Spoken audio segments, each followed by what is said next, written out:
On 90 Day Fiancé and its spin-offs, culture clashes are nothing new, but some cast members prepare themselves better than others. In each show in the franchise, one half of a partnership must prepare to leave home and venture into the unknown to pursue love. Of course, in the information age, the unknown doesn't have to remain a mystery, and many of the couple's relationships could have been improved with a simple Google search. Plenty of cast members give up a lot for love, by moving to places that are completely different than their former countries.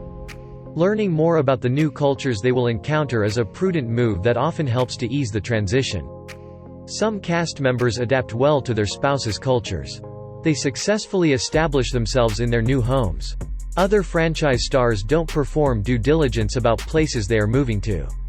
Some are hit with language barriers, while others are confronted with culture shock. There's a lot of information at the cast members' disposal, so they don't have good excuses for getting to new homes and being shocked by what they find there. Anyone who knows even the slightest bit about Islam could tell right away on 90 Day Fiancé. The other way that Brittany and Yazan Abu Huraira weren't going to work out. Brittany gravitated towards the party lifestyle, which is fine in Florida but not in Islamic circles in Jordan, where Yazan lives. If Brittany had done even the slightest amount of investigation into Yazan's religion, she wouldn't have gotten off the airplane in Jordan with a bottle of tequila. Ultimately, cultural differences ended Brittany and Yazan's relationship, to no one's surprise. Rebecca is another American cast member who fell in love with a Muslim man and didn't really look into what that entailed. Zeed Hakimi is more flexible than Yazan, but there was still a significant culture clash when Zeed got to the U.S. Ramadan happened right in the middle of Zeed and Rebecca's 90 days, and Rebecca was shocked to find that Zeed couldn't stay with her during Ramadan. The matter was ultimately resolved, but it's something Rebecca should have looked into before her fiancé joined her in America. During the current season of the popular reality show 90 Day Fiancé, The Other Way, Stephen Johnston and his partner Alina are navigating a relationship together, even though Alina knows little about her Mormon boyfriend's faith. Alina clearly hasn't done enough research into the Church of Latter-day Saints, because she was surprised to learn that Stephen didn't want to cohabitate before getting married. It's understandable that Alina didn't want to stay by herself in a strange country, but living together before marriage is frowned upon by the Mormon Church. Alina probably should have investigated what living as a Mormon is actually like. Related. 90 Day Fiancé. Cast members who shed their green card hunter label before Ika came to America to be with her fiancé Josh. The couple should have addressed some important topics, including whether or not they both wanted kids. Josh had already gotten a vasectomy but kept that information from Ika. If he had done more research into Filipino culture, he might have realized how important having babies and a family would be to Ika. At age 36, Ika obviously didn't want to waste any time getting pregnant. However, Ika and Josh haven't had kids yet.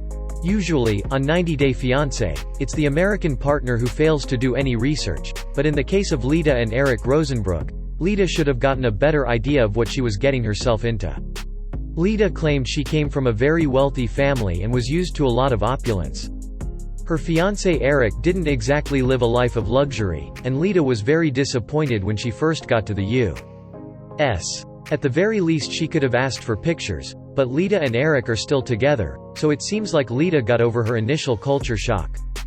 This one cuts both ways because Anna and Mersel both did a terrible job preparing for Mersel's arrival in the U.S.